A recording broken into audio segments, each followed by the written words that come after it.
Hello everyone, Attack Power here with another DLC update for the upcoming Tribute to Normandy 44. Let's dive right in here, and if you guys enjoy this, smash that like button, hit that subscribe button for more Steel Division 2 content, and consider checking out that Patreon down below and supporting. Thank you to all my current and past Patreons.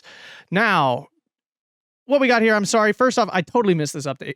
So the one yesterday was actually for the second one. This is the first of the verses, like breakdowns they have for the DLC. So totally sorry, I completely missed that, but that's okay. It gives us a second day and more divisions to look at, and that is very exciting. So let's dive right in here. 44, working on this. Okay, so we have US 4th Armored Division and Axis Festung Paris. Glorious. So, U.S. 4th Armored Division combat history. 4th Armored was not part of the first waves to arrive on Normandy shore. Okay, it only set foot on French soil in July, where it was mostly kept in reserve. General Patton's command. American tanks would serve a crucial role in the upcoming Operation Cobra, the breakout from Normandy. Situated on the extreme right along the coast, they unleashed the 4th Armored Division, which advanced rapidly, allowing Americans to turn the whole Axis flank into northwestern France. Okay, so they kicked some butt. After the success, 4th Armored Division cut the Britannique Peninsula, breaking new speed records, liberating town after town, often engaging unaware German columns deep in the Axis rear. After Operation Cobra, the American tankmen repulsed a major armored counterattack at the Battle of Ericourt. It later helped relieve the besieged American defenders at Festung, with Cobra King, a M4, a 3E2 assault tank, being first to enter the Belgian town. The 4th Armored Division finished the war in Czechoslovakian border, meeting Allied Soviet troops advancing east. Okay, cool beans. So they did some stuff, did some cool things. Awesome. 4th Armored Division, fast and mobile. The 4th Armored Division saw the light in Steel Division Normandy 44's expansion second wave. The move to Steel Division 2 means we will try to reflect better the formation's historical table of operations and equipment. For example, as a light tank division, the 4th Armored Division featured fewer tank battalions compared to the 3rd Armored Division, resulting in a reduction of 50% in Stuarts and 33% fewer Shermans. Interesting. Okay. However, emphasizing battlefield mobility, it received an entire battalion of Hellcats. Ooh, that's spicy. Hellcats are pretty good. I mean, especially with the 2K APCR they got carrying around, they can be quite deadly, and they are extremely fast. I mean, they die in one shot from like normal medium tanks and stuff, which is definitely a big minus for them. But I'm sensing an extreme rush strategy for this division, just spam right at the beginning. I mean, I'm sure there's Greyhounds. I'm sure, obviously the Hellcats. I mean, you could really get a lot of 90-kilometer-an-hour stuff. In true Patton fashion, the division never bothered much about its flank or its rear. The tankers would frequently borrow an infantry battalion or regiment from nearby infantry divisions to secure these sectors. In terms of Steel Division 2 play style, the 4th U.S. Armored will appear closer to a mechanized division, providing a missing link between 2nd Infantry and 3rd Armored, with fewer tanks and less powerful variants, but with more diverse infantry. Oh, it will feature light but fast units, a strong recon tab, somewhat similar to French 2nd Division Blindé. I mean, that's really strong. Like, if you are saying this is a mix of 2nd Blindé, 3rd Armored, and 2nd Infantry, that is really, really good. I mean, honestly, that's really good. 2nd Infantry is already one of the best divisions in the game. Bar none. Like, without a doubt. S tier, phenomenal division. 3rd Armor, not so much, but if its big issue is infantry, so if you're fixing that problem, all of a sudden that division becomes, like, if that division had more infantry, it would definitely be high A tier. No doubt at all. And 2nd Blindé has been buffed a lot, actually, and it is a solid, like, A tier-ish division. Low A tier, I'd probably put it, but A tier, definitely. If you're mixing those 3 divisions together, that's a very strong combo. So 4th Armored in game. So what can we expect? Okay, so this is what we really want here. As mentioned, due to its makeup, the 4th Division puts a premium on speed, which means you'll be able to deploy, for instance, the M8 Greyhound in both the recon and tank roles, and serious quantities of M18 Hellcats. So, yeah. I'm just seeing, like, Vanguard Rush cheese attack thing. It is cheese. Like, let's be real. That's what it is. This is also reflecting the true cavalry regiment's recon battalion, which will feature cavalry scouts and the Bantam Jeeps. The Batmobiles are back. Woo! 50 cals. Great. Love those. Cavalry Scouts, very solid bazooka unit in the recon tab. Division relies on older stock M4, M4A1s, having access to only a few 76mm ones, plus a few M4A3s and later phase. I mean, you only need a couple, honestly. Even just like one card of these and B is super duper helpful. Having 2 cards would be phenomenal. Like you would have plenty to get through a game. M4A3s are fine. I mean, they're basically still Shermans at the end of the day. The formation will also be able to call upon self-propelled M12 GMC 155. I think that's the same one that's in the 3rd Armored. They're a good unit. They're a good tool. Sorry, something on my left foot. Solid tool. Nothing really there to complain about. So yeah, that nice from that perspective. Furthermore, will feature. No, lost my spot. The formation will also, Furthermore, will feature 155mm howitzer, not the long tom, mind you, the same as featured in Task Force 45. I'm not remembering this artillery piece, but it sounds big and mean, so it's probably pretty fun. You'll also find the missing Rosie the Rocketeer Piper Cub plane with 6 bazooka loadout. What is this? Unlike as depicted in Steel Division Normandy 44, this unique airplane was not part of the 3rd Armored Division, but the 4th Armored Division. So this is some wacky, like, ground. I guess it's just some wacky ground attack plane with bazookas as its main weapon. Okay, that should be cool. There will also be a strong P-47 Thunderbolt support in real life. 4th Armored shared its bounties with the, oh god, that's a big number, TAC pilots. So close was the operation. You will also be able to call upon B-26 medium bombers. That's right. I think that's 19th, right? So the 19th TAC, I believe. Anyway, the division will gain the Cretan Abrams as an M4 tank leader ace. Oh, that's cool. So the guy who gave his name to the modern day M1A. When I first read this, I was like, wait, what? They're getting an Abrams? I was so confused. I was like, whoa, breaking historical accuracy here. So yeah, I mean, this division sounds pretty good to me. I mean, just like really solid. I feel like, so like we saw Big Red 1 yesterday, and that one honestly seems absolutely cracked, like ridiculously annoyingly good. It is possible this will be one of those divisions that just like kind of flies under the radar, that is really solid, but doesn't get the cred because there's like 1 or 2 other divisions that are so stupidly OP that everyone's like, oh, this is the best thing ever, I love this, and everyone kind of forgets this one is here. Sort of kind of like First Penselos in Men of Steel. I actually think that division is phenomenal, and nobody talks about it. Like, it's just like, oh yeah, for whatever. Okay, everyone talks about freaking First Air Force and Doty and First Special and 715th. Those are the ones you talk about. But yeah, so I don't know. I think this division seems like it could be pretty fun, especially if you get enough of the 76mm Shermans and stuff. I mean, your Hellcat and all over the place. This division can be super, super annoying.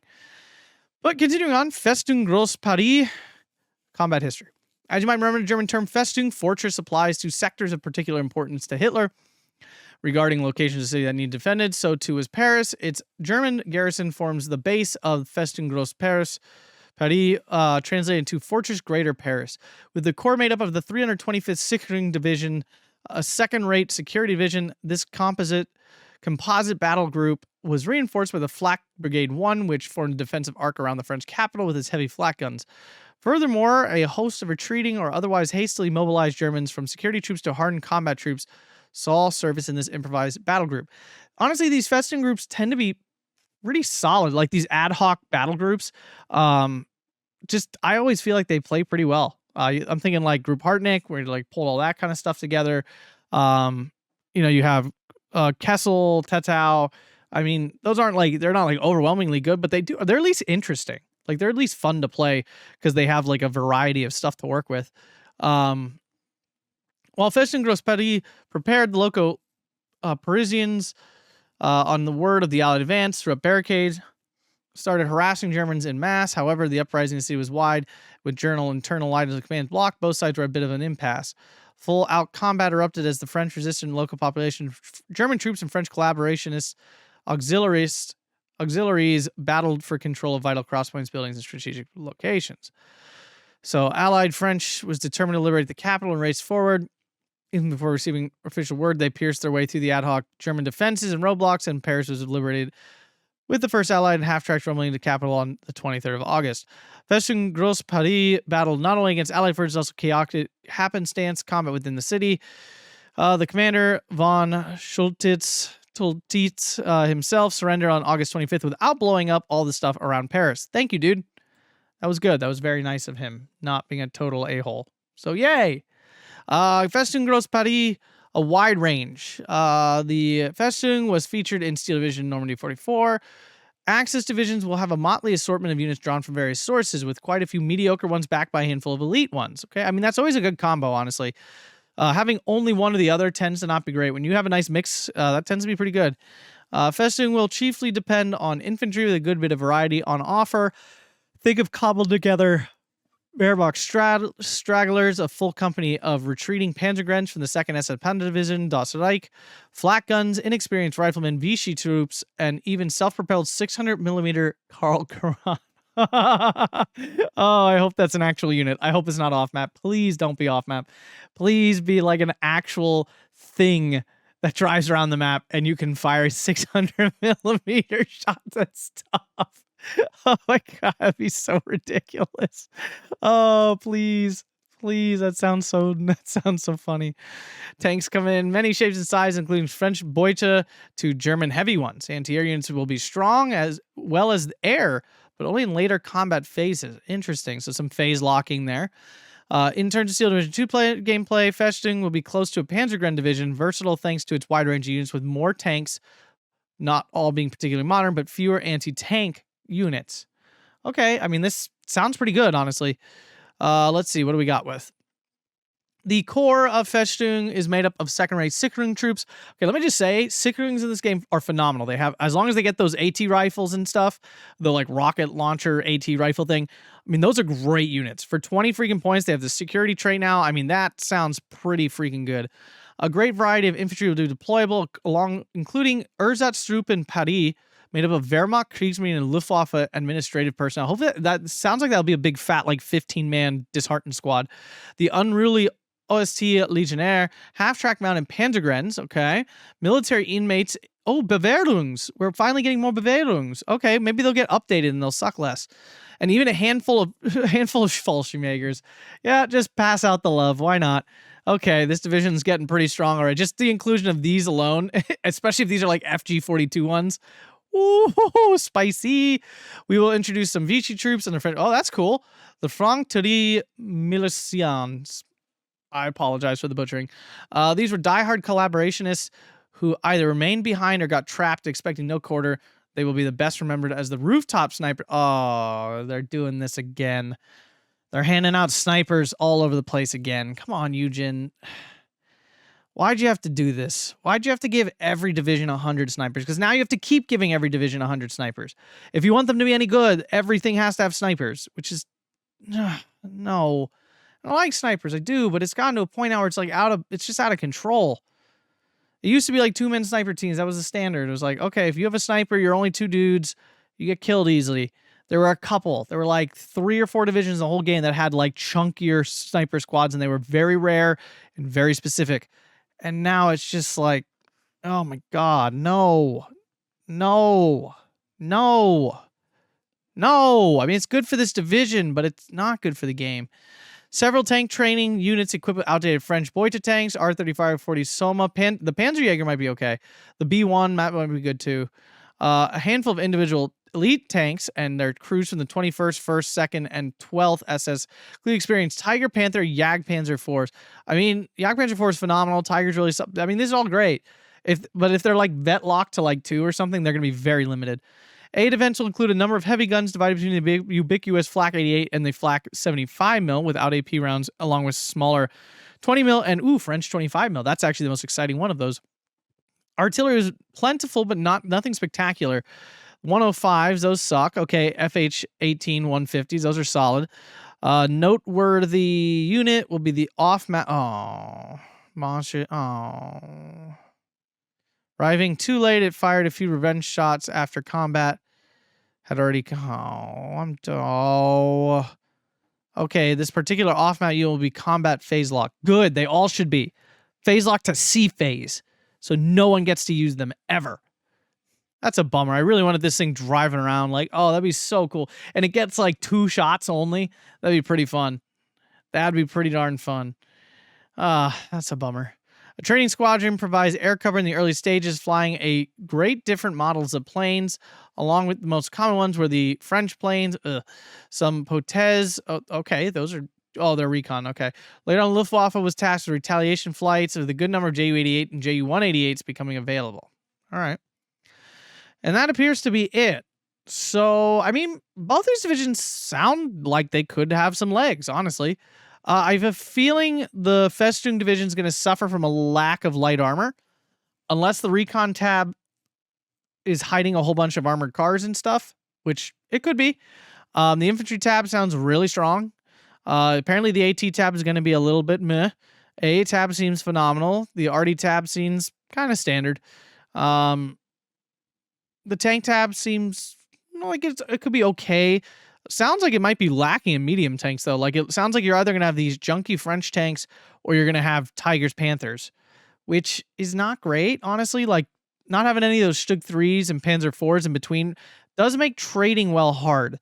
You're either forced to call a heavy tank into a tight situation or hope one of these French tanks gets really lucky.